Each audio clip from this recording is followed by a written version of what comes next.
미사일이 떨어졌습니다. 그리고 그 순간 물은 멈췄습니다. 단순한 시설 하나가 아니었습니다. 사우디 수도 리야드 800만 명의 생존이 단 48시간 안에 끝나는 상황이었습니다. 아이들이 물을 달라고 울기 시작했고 병원에서는 링거가 바닥났습니다. 의사들은 환자를 살릴 방법이 아니라 누구를 먼저 포기할지 고민하고 있었습니다.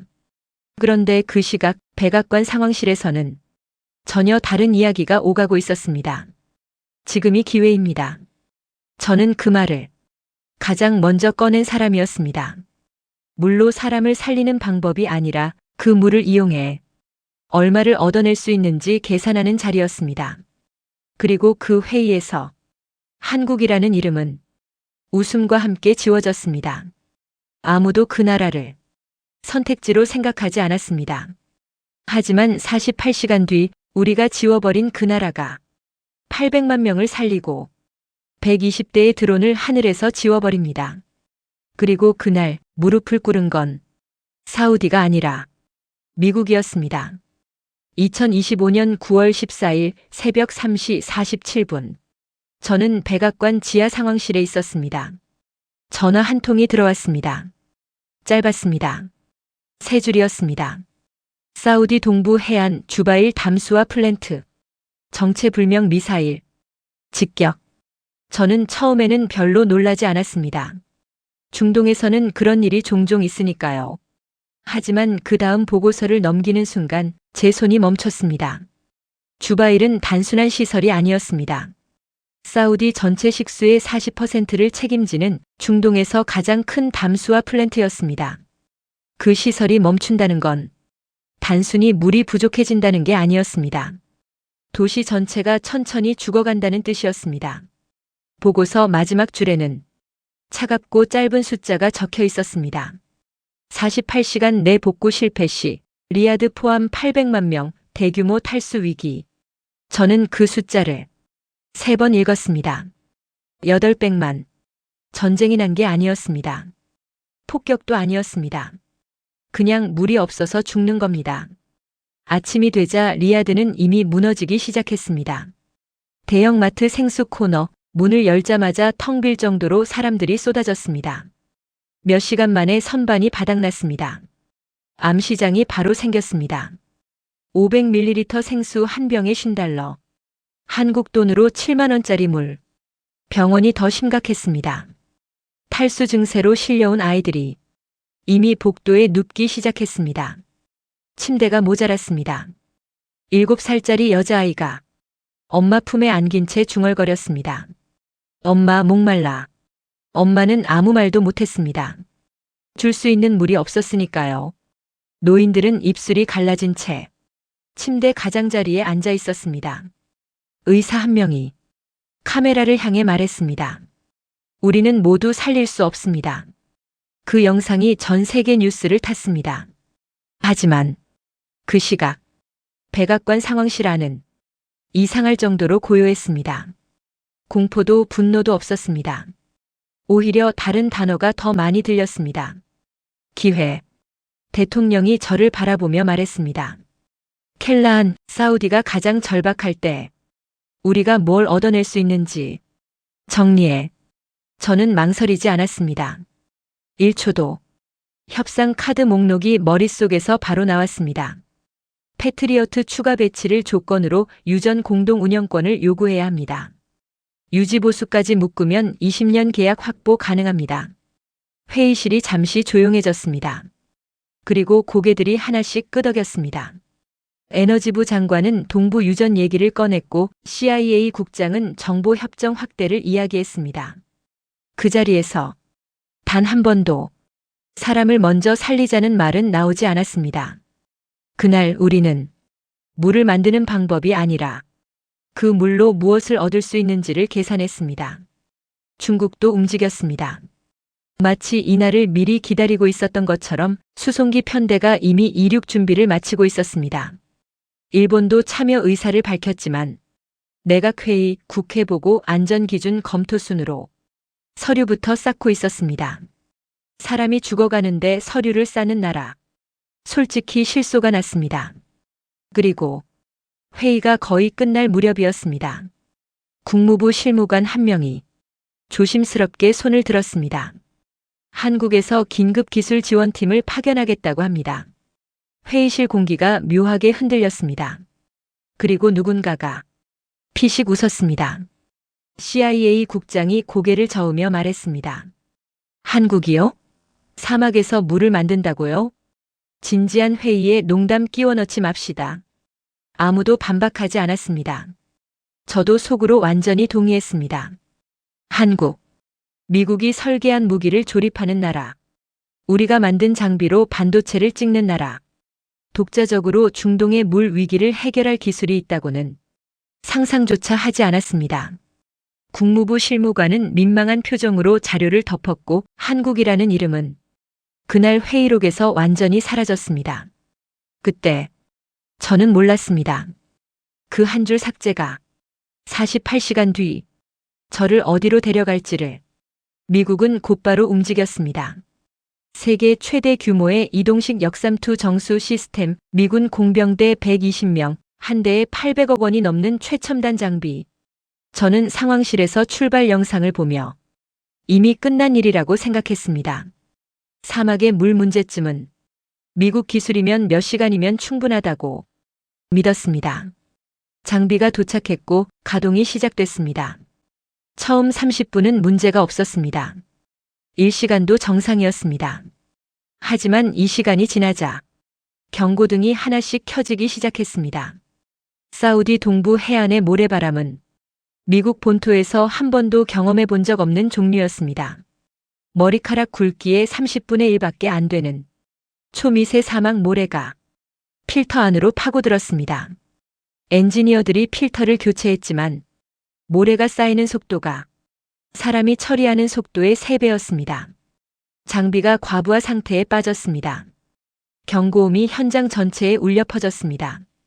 그리고 가동 4시간째 폭발음이 터졌습니다. 주 펌프가 압력을 이기지 못하고 산산조각이 났습니다. 현장에 있던 미군 3명이 파편에 맞아 쓰러졌습니다. 800억 원짜리 최첨단 장비가 사막 모래 앞에서 고철이 되는데 걸린 시간은 딱 4시간이었습니다. 상황실이 처음으로 조용해졌습니다. 저는 등줄기가 서늘해지는 걸 느꼈습니다. 하지만 아직 중국이 있었습니다.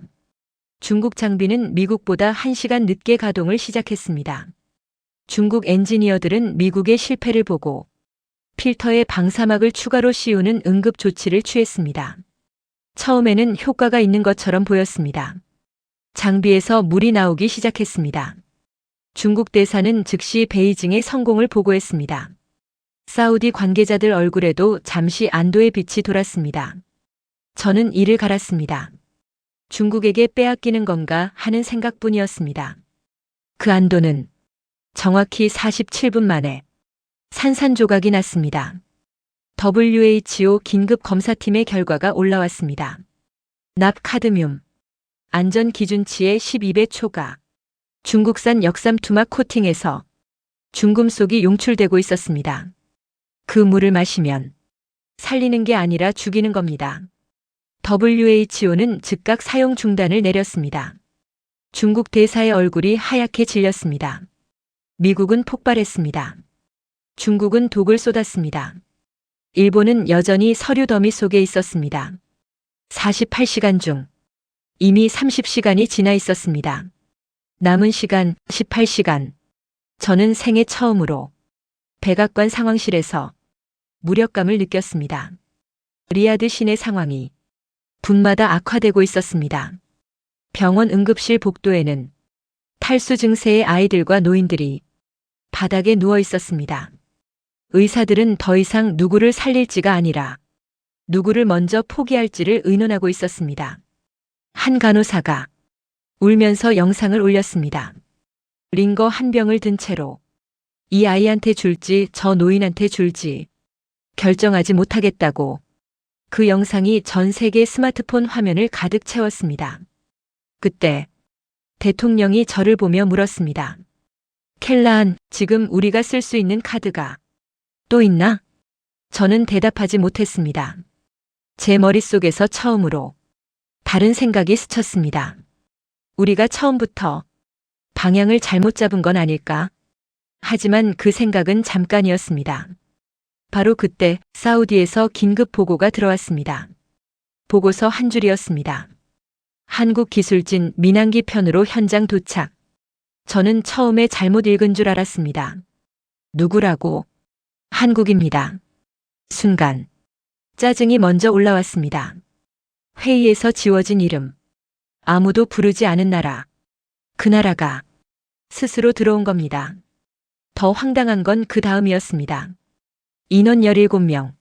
미국이 120명을 보내고 중국이 80명을 투입한 것과 비교하면 말도 안 되는 숫자였습니다. 장비도 대형 수송기가 아니라 민간 화물기 적재함에 들어갈 수 있는 소형 장비 몇 개뿐이었습니다. 저는 솔직히 웃었습니다. 현장 영상이 올라왔습니다. 한국팀 단장이 사우디 에너지부 차관 앞에 섰습니다. 양복 차림의 외교관이 아니었습니다.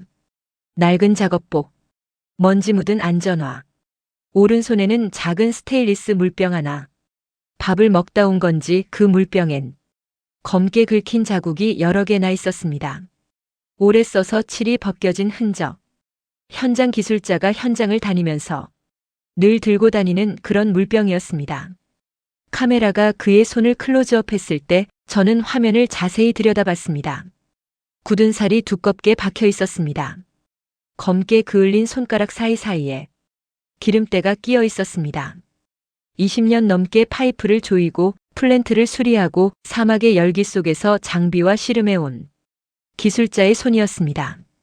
사우디 차관이 조심스럽게 물었습니다. 조건이 뭡니까? 남자는 잠깐도 망설이지 않았습니다. 없습니다. 우리는 그냥 물을 만들러 왔습니다. 회의실에서 그 장면을 보던 상황실 공기가 묘하게 변했습니다. 조건을 내걸지 않은 나라는 한국이 처음이었습니다. 미국도 중국도 일본도 모두 대가를 요구했습니다. 사우디 차관의 표정이 카메라에 고스란히 담겼습니다.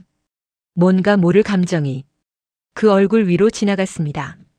하지만 현장의 미군 장교는 한국 장비를 보고 실소를 터뜨렸습니다.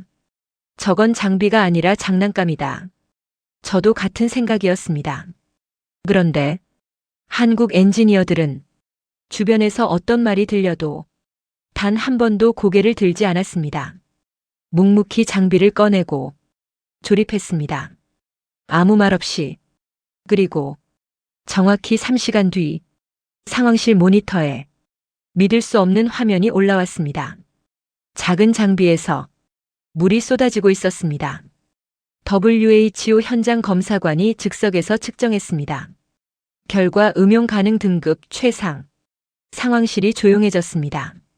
아무도 말을 꺼내지 못했습니다. 미국이 4시간 만에 폭발시킨 걸, 중국이 도구로 만든 걸, 저 작은 장비 하나가 단 3시간 만에 완벽하게 해낸 겁니다. 저는 모니터를 멍하니 바라봤습니다. 그리고 처음으로 이 생각이 들었습니다. 우리가 뭔가 완전히 잘못 보고 있었던 건 아닐까? 한국이 물을 만들었다는 소식은 22분 만에 대통령에게 올라갔습니다. 대통령의 반응은 제가 예상한 것보다 훨씬 격렬했습니다. 책상을 내리치며 소리쳤습니다. 한국이 뭔데? 우리 머리 위에서 쇼를 하는 거야? 당장 저놈들 빼게 만들어. 저는 대통령의 분노가 과하다고 느꼈습니다. 하지만 동시에 이해가 되기도 했습니다. 수개월간 공들여 설계한 중동 전략이 17명의 한국 기술자 때문에 무너지고 있었으니까요. 긴급 대책회의가 소집됐습니다. 국무장관, CIA 국장, 재무장관. 안건은 단 하나였습니다. 한국을 사우디에서 빼내는 것. CIA 국장이 먼저 입을 열었습니다. 한국이 계속 사우디에 있으면 패트리어트 계약은 완전히 물 건너갑니다. 손을 써야 합니다. 재무장관이 고개를 끄덕이며 말했습니다. 금융카드를 쓰면 됩니다. 사우디 국부 펀드가 미국 국채를 얼마나 들고 있는지 아시지 않습니까? 저는 더 직접적인 방법을 꺼냈습니다. 사우디를 테러 지원 감시 대상으로 재지정하겠다고 압박하면 됩니다. 테러 지원 지정은 사우디에게 사실상 경제적 사형 선고였습니다. 국제금융거래 전면 차단, 석유 수출 대금 정산 불가. 대통령은 고개를 끄덕였습니다. 켈라한 사우디 왕세자에게 직접 전달해 24시간 안에 한국을 내보내지 않으면 테러 지원 리스트에 올린다고. 저는 그 자리에서 사우디 측에 긴급 메시지를 보냈습니다. 사우디 왕세자는 경악했습니다. 800만 시민의 목숨을 살려준 한국을 쫓아내라고요. 이게 동맹국이 할 짓입니까? 왕세자의 분노는 당연했습니다. 하지만 현실은 냉혹했습니다. 사우디의 석유 수출 대금은 전부 달러로 결제됩니다. 미국이 금융 제재를 가하면 사우디 국가 재정이 한 달 안에 마비됩니다. 왕세자는 이를 악물었습니다. 그 소식은 곧 한국 기술진에게도 전해졌습니다. 현장에서 밤새 장비를 돌리고 있던 단장은 사우디 측 연락으로부터 상황을 들었습니다. 미국이 사우디를 압박해서 한국 팀을 추방하려 한다는 것을. 단장은 한동안 말이 없었다고 합니다. 몇 분 뒤 단장이 먼저 사우디 에너지부 차관에게 연락을 했습니다. 그가 한 말은 저를 포함한 모든 사람의 예상을 완전히 벗어나는 것이었습니다. 우리 때문에 사우디가 경제 제재를 받을 수는 없습니다. 우리가 떠나겠습니다. 차관이 당황하며 말렸습니다. 당신들이 떠나면 다시 물이 멈추는데 어떻게 그런 결정을 내릴 수 있습니까? 단장이 담담하게 대답했습니다. 체면으로는 사람을 살릴 수 없습니다. 지금 사우디에 필요한 건 물이지만 제재를 받으면 물보다 더 큰 걸 잃게 됩니다.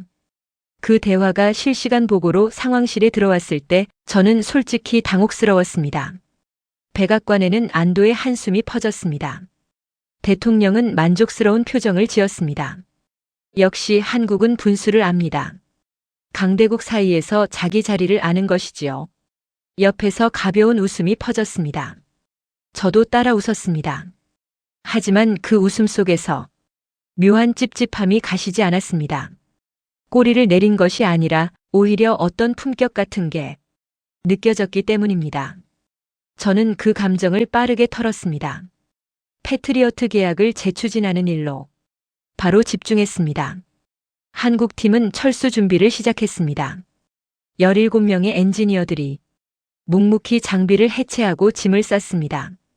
사우디 현장 직원 몇 명이 다가와 악수를 청했습니다. 어떤 기술자는 한국 단장의 손을 붙잡고 고개를 숙였습니다.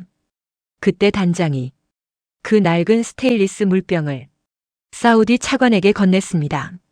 아무 말도 없이 차관이 물병을 받아들고 뭔가 말하려 했지만 단장은 이미 짐을 들고 돌아서고 있었습니다.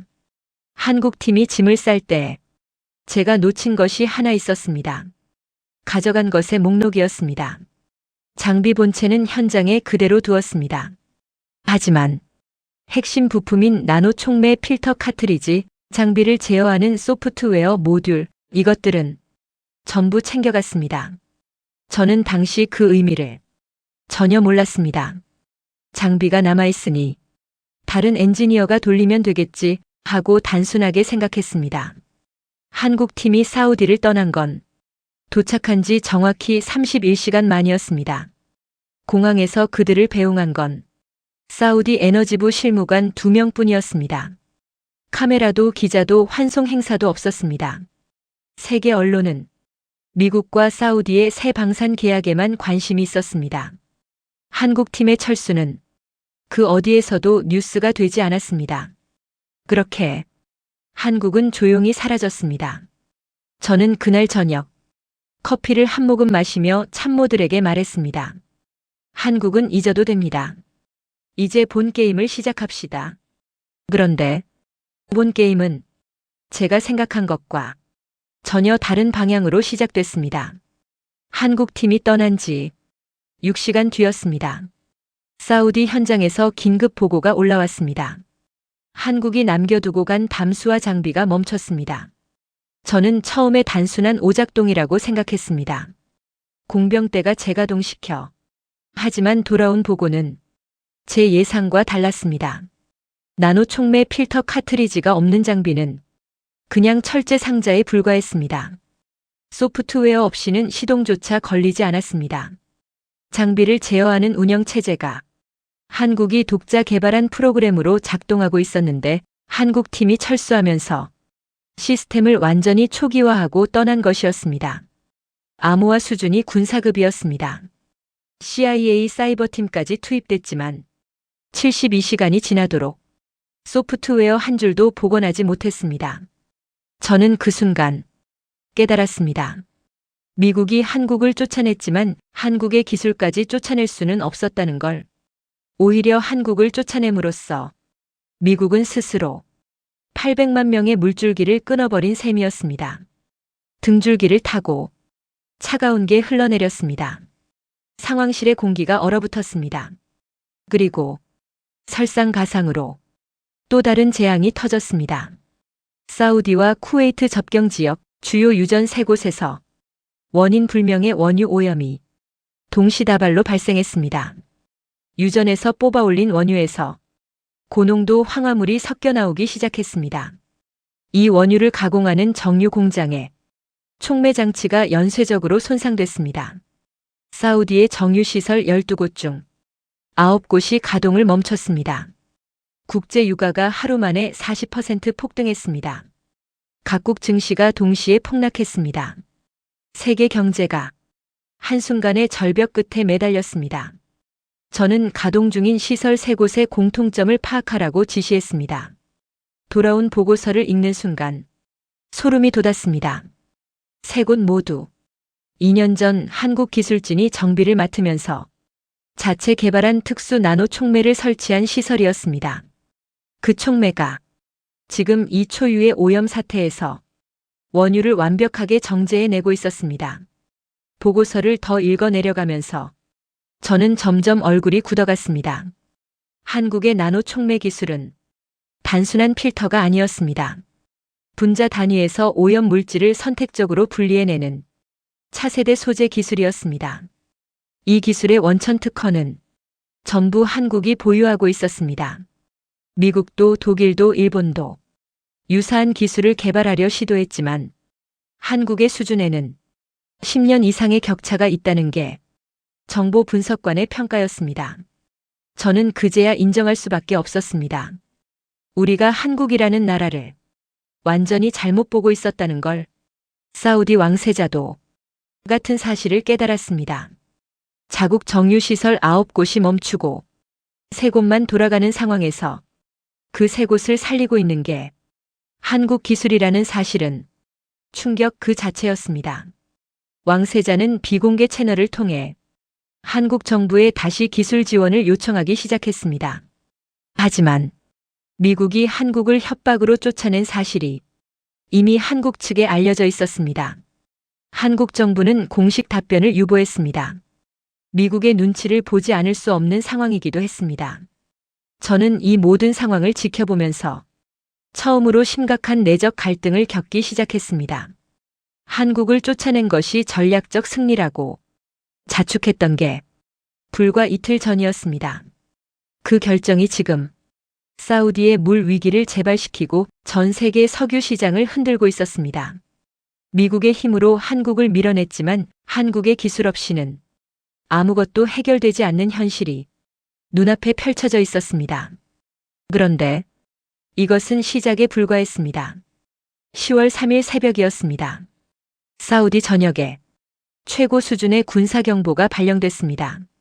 이란 혁명 수비대 산하 드론 부대가 대규모 공격을 개시했다는 보고였습니다. 정찰 위성이 포착한 화면에는 이란 국경 방향에서 날아오는 120대 이상의 자폭 드론 편대가 찍혀 있었습니다. 목표는 리야드 중심부 사우디 왕궁이었습니다. 이란은 사우디의 혼란을 틈타 결정적인 일격을 가하려는 것이었습니다. 저는 즉각 사우디 주둔 미군 사령부와 연결했습니다. 120대의 드론이면 패트리어트로 충분히 요격할 수 있는 규모였습니다.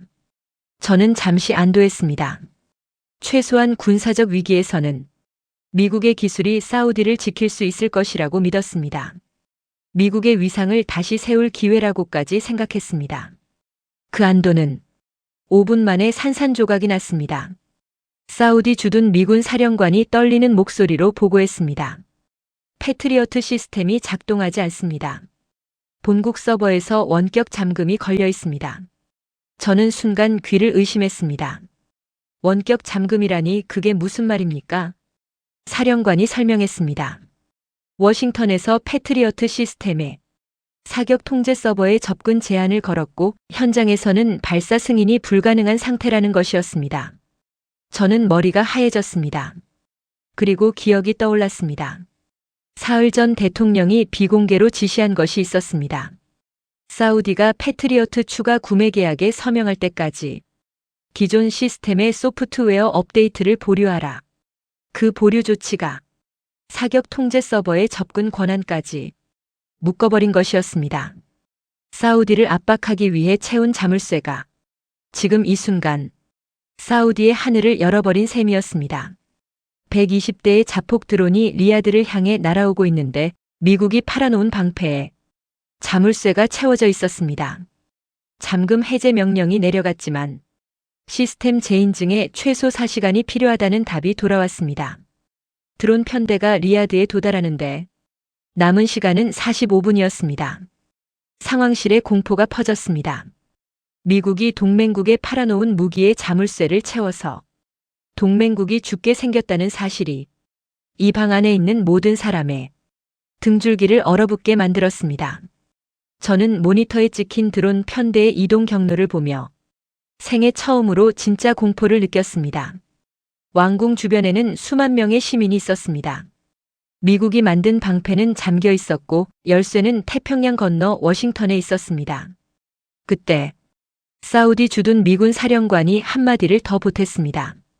사령관님, 사우디 측이 한국산 방공 시스템이 있다고 합니다. 천궁이라는 장비입니다. 저는 그 이름을 처음 들어봤습니다. 천궁. 되뇌었습니다. 한국이 만든 방공 미사일이라는 건 알았지만 성능에 대해서는 아는 게 거의 없었습니다. 솔직히 관심을 가진 적도 없었습니다. 미국의 패트리어트가 세계 최고라는 건 의심의 여지가 없는 사실이었고 한국의 무기는 미국 기술에 열합한 정도로만 인식하고 있었습니다. 하지만 지금은 그 열합판이라도 잡아야 하는 상황이었습니다.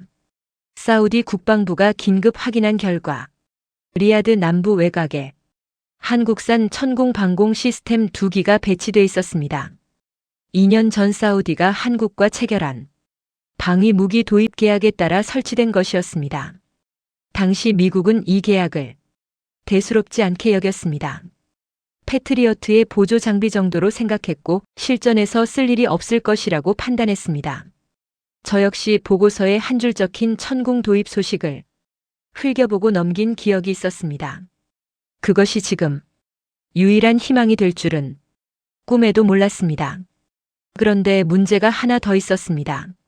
천궁을 가동하려면 사우디 방공망 통합 시스템에 연결해야 했는데 그 통합 시스템이 미국 패트리어트 서버를 기반으로 운영되고 있었습니다. 패트리어트 서버가 잠긴 상태에서는 천궁도 통합 방공망에 접속할 수 없었습니다. 사우디군 장교가 절망적인 목소리로 보고했습니다. 천궁도 네트워크에 연결이 안 됩니다. 미국 서버가 막혀 있어서 사격 재원을 받을 수가 없습니다. 저는 눈앞이 캄캄해졌습니다. 마지막 희망마저 꺼지는 것 같았습니다. 그런데 바로 그때였습니다. 사우디 방공 사령부에서 믿을 수 없는 보고가 올라왔습니다. 천궁 시스템이 스스로 가동을 시작했습니다. 저는 처음에 오보라고 생각했습니다. 네트워크에 연결도 안 되는데 어떻게 자체 가동이 가능합니까? 하지만 현장에서 보내온 영상은 분명했습니다. 천궁의 발사대가 자동으로 회전하며 하늘을 향해 각도를 잡고 있었습니다. 아무도 명령을 내리지 않았는데 천궁이 스스로 전투 준비를 하고 있었습니다. 나중에 알게 된 사실이었지만 이것이 바로 한국이 천궁에 탑재한 독립 AI 전투 모드였습니다. 한국의 기술진은 천궁을 설계할 때부터 한 가지 상황을 가정하고 있었습니다. 동맹국의 방공망이 무력화되거나 적대적으로 차단당하는 극단적 상황. 바로 지금 이 순간과 같은 상황이었습니다. 이를 대비해 천궁에는 외부 네트워크 없이도 자체 레이더와 AI 알고리즘만으로 적을 탐지하고 요격할 수 있는 완전 독립 전투 시스템이 내장돼 있었습니다. 미국의 패트리어트에는 존재하지 않는 기능이었습니다. 천궁의 AI가 가동된 순간부터 모든 것이 달라졌습니다. 천궁에 탑재된 독자 레이더가 반경 200km 내 모든 비행체를 스캔하기 시작했습니다. 120대의 자폭 드론이 다양한 고도와 속도로 분산 접근하고 있었지만 천궁의 AI는 불과 8초 만에 전체 드론 편대의 비행 패턴을 해독했습니다. 드론들이 어떤 간격으로 날고 있는지, 어떤 순서로 목표에 돌입할 것인지, 회피 기동의 알고리즘까지 전부 분석한 것이었습니다. 저는 모니터를 통해 이 과정을 실시간으로 지켜봤습니다. 솔직히 등골이 서늘해졌습니다. 분석이 완료되자 천궁의 AI는 스스로 최적의 요격 순서를 결정했습니다. 120대의 드론을 한꺼번에 상대하는 게 아니라 위협도가 높은 선두 편대부터 차례로 격추하는 방식이었습니다. 첫 번째 미사일이 발사된 건 드론 편대가 리야드 외곽 8km 지점에 진입한 순간이었습니다. 천궁의 발사대에서 불꽃이 솟아올랐습니다. 요격 미사일이 하늘로 치솟았습니다. 사우디 방공 사령부 모니터에 첫 번째 격추 표시가 찍혔습니다. 이어서 두 번째, 세 번째 격추가 연달아 표시됐습니다. 요격이 시작된 지 3분이 지나자 이란 드론 편대는 패닉에 빠지기 시작했습니다. 선두 편대 30대가 거의 동시에 격추당하면서 후방의 드론들이 사전에 프로그래밍된 회피 기동을 시작했습니다. 하지만 천궁의 AI는 이미 그 회피 패턴까지 예측하고 있었습니다. 드론이 왼쪽으로 회피하면 왼쪽에서, 급강하하면 아래에서 요격 미사일이 기다리고 있었습니다. 마치 드론의 다음 행동을 미리 읽고 있는 것처럼 단 한 발도 낭비 없이 정확하게 격추시켜 나갔습니다. 백악관 상황실에서 이 장면을 지켜보는 저와 참모들의 얼굴에 경악이 번지고 있었습니다. 패트리어트의 요격률이 최상의 조건에서 85% 정도라는 게 공식 수치였습니다.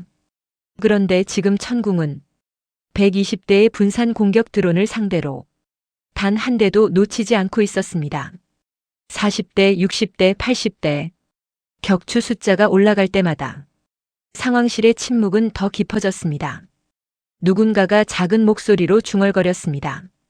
이건 불가능한 숫자입니다. 저도 같은 생각이었습니다. 요격이 시작된 지 정확히 11분 47초. 마지막 120번째 드론이 리야드 외곽 12km 지점에서 격추됐습니다. 요격률 100%. 단 한 대의 드론도 리야드 시내에 도달하지 못했습니다. 천궁의 AI는 임무 완료를 자체적으로 판단하고 시스템을 다시 대기 모드로 전환했습니다. 사우디 왕궁은 무사했습니다. 리야드의 하늘은 지켜졌습니다. 그 모든 것을 해낸 건 미국의 패트리어트가 아니었습니다. 한국의 천궁이었습니다. 사우디 방공 사령관이 감정을 억누르지 못하고 무전으로 외치는 소리가 상황실까지 들려왔습니다. 120대 전량 격추. 피해 없음. 천궁이 해냈습니다. 그 목소리에는 경의와 감격이 뒤섞여 있었습니다. 사우디 군인들이 환호하는 소리가 배경에 깔렸습니다. 누군가 울먹이는 소리도 들렸습니다. 저는 환호할 수 없었습니다. 미국의 패트리어트가 자물쇠에 잠겨 있는 동안 한국의 천궁이 하늘을 지켰다는 사실이 제 온몸을 짓누르고 있었습니다. 저는 의자에 주저앉았습니다. 다리에 힘이 풀려서 서 있을 수가 없었습니다. 한국은 분수를 알아야 합니다. 중동은 한국이 놀 운동장이 아닙니다. 불과 며칠 전 대통령이 했던 말이 귀에서 맴돌았습니다. 그 한국이 미국이 포기한 하늘을 지켰습니다. 미국이 잠가버린 방패 대신 자국의 방패를 내밀었습니다. 패트리어트의 85%를 자랑하던 미국 앞에서 천궁은 100%라는 숫자로 입을 다물게 만든 것이었습니다. 천궁이 120대의 드론을 전량 격추했다는 소식은 몇 시간 만에 전 세계로 퍼졌습니다. 사우디 관영 방송이 천궁의 요격 장면을 편집 없이 그대로 내보냈습니다. 하늘에서 드론이 하나씩 불꽃이 되어 사라지는 12분간의 영상이 전 세계 뉴스 채널을 가득 채웠습니다. 영상 하단에는 한 줄의 자막이 붙어 있었습니다. 대한민국 천궁 방공 시스템 요격률 100%. 그 자막을 본 순간 저는 눈을 감았습니다.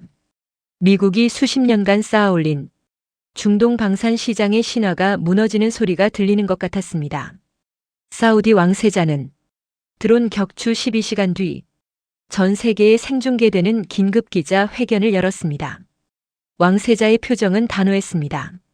그는 카메라를 똑바로 응시하며 천천히 입을 열었습니다.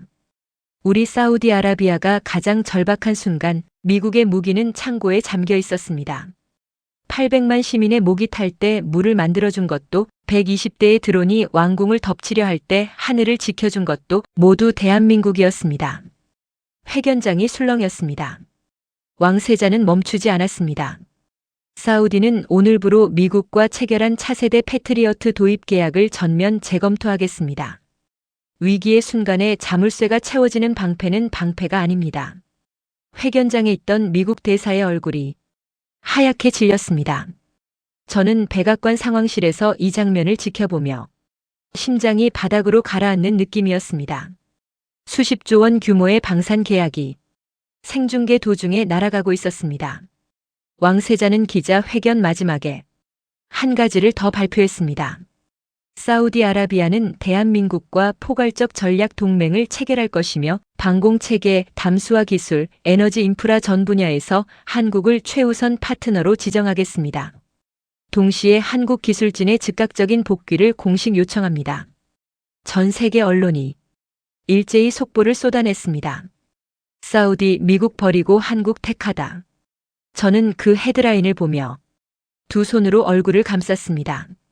백악관은 즉각 비상 대응에 들어갔습니다. 하지만 쓸 수 있는 카드가 없었습니다. 아랍에미리트, 쿠웨이트, 카타르까지 연쇄적으로 한국산 방공 시스템 도입을 검토한다는 소식이 들려오고 있었습니다. 중동 방산 시장 전체가 미국에서 한국으로 기울고 있었습니다. 국방부 장관이 냉정하게 숫자를 내밀었습니다. 중동 방산 계약을 잃으면 미국 방산 업체 3곳이 파산합니다. 관련 일자리 12만 개가 사라집니다. 대통령은 오랫동안 침묵했습니다. 그리고 결국 고개를 떨어뜨렸습니다. 사과문을 준비해 이틀 뒤 미국 대통령은 전 세계 생중계 앞에서 공식 사과 성명을 발표했습니다. 대통령의 목소리는 낮게 가라앉아 있었습니다. 미국은 동맹국 사우디아라비아에 대한 무기 시스템 운영에 있어 중대한 판단 착오가 있었음을 인정합니다. 그리고 대한민국의 인도주의적 지원과 방공 작전에 대해 깊은 감사와 경의를 표합니다. 백악관 역사상 유례가 없는 일이었습니다. 저는 상황실 구석에서 그 장면을 지켜보고 있었습니다. 대통령이 사과문을 읽는 동안 지난 열흘간의 모든 장면이 파노라마처럼 지나갔습니다. 한국이라고 코웃음 치던 회의실, 장난감이라고 비웃던 장비, 분수를 알아야 한다며 조롱하던 대통령의 웃음, 그 모든 오만이 부메랑이 되어 돌아온 것이었습니다. 한국은 우리가 비웃는 동안 기술을 만들었고, 우리가 협박하는 동안 사람을 살렸고, 우리가 자물쇠를 채우는 동안 하늘을 지켰습니다. 그날 밤 저는 사직서를 작성했습니다. 백악관 국가안보회의 수석 보좌관이라는 직함이 더 이상 제 것이 아닌 것 같았습니다. 제가 설계한 전략은 동맹국의 물을 끊고 동맹국의 하늘을 열어버리고 결국 미국의 위신까지 무너뜨렸습니다. 그 모든 것의 시작은 한국을 깔보았던 저의 오만이었습니다. 사직서를 쓰면서 저는 계속 한 사람의 얼굴을 떠올렸습니다. 한국기술팀 단장의 그 굳은 살 박인 손, 20년 넘게 파이프를 조이고 플랜트를 수리하고 사막의 열기 속에서 장비와 씨름해온 기술자의 손이었습니다. 수천억 원짜리 미국 장비가 모래바람에 폭발할 때 그 손이 3시간 만에 물을 만들었습니다. 미국의 패트리어트가 자물쇠에 잠겨 있을 때 그 손이 만든 천궁이 하늘을 지켰습니다. 화려한 무기와 압도적인 자본이 실패한 자리에서 결국 세상을 구한 건 굳은 살 박인 한국 기술자의 손끝이었습니다. 사직서를 제출하기 전에 한 가지 더 확인하고 싶었습니다. 한국 기술팀 단장이 사우디를 떠나면서 마지막으로 한 말이 뭐였는지 사우디 에너지부 차관에게 확인했습니다. 차관은 잠시 침묵하다 답했습니다. 단장이 공항에서 그 낡은 스테인리스 물병을 차관에게 건네면서 이렇게 말했다고 합니다. 이 안에 우리가 만든 물 조금 남겨뒀습니다. 언제 또 필요하게 될지 모르니까요. 그 한마디가 제 가슴을 관통했습니다. 800만 명의 물을 살리고 전 세계 석유 시장을 지탱하고 120대의 드론을 막아낸 뒤에 그 사람이 남긴 것이 조건도 요구도 자랑도 아닌 작은 물병 하나였습니다. 저는 2025년 10월 15일자로 백악관을 떠났습니다. 떠나는 날 아침 상황실을 마지막으로 한번 둘러봤습니다. 불과 한 달 전까지 저는 이 방에서 세계를 움직이고 있다고 믿었습니다. 미국의 힘이면 어떤 나라든 무릎 꿇릴 수 있다고 확신했습니다. 그 확신은 산산조각이 났습니다. 진짜 강한 나라는 위기에서 조건을 거는 나라가 아니었습니다. 아무 조건 없이 달려와서 물을 만들고 하늘을 지키고 그러고도 생색 한 번 내지 않고 조용히 돌아가는 나라였습니다. 지금 이 자리에서 여러분께 말씀드립니다. 저는 한국이라는 나라를 철저하게 잘못 알고 있었습니다. 한국은 미국의 허락이 필요한 나라가 아니었습니다.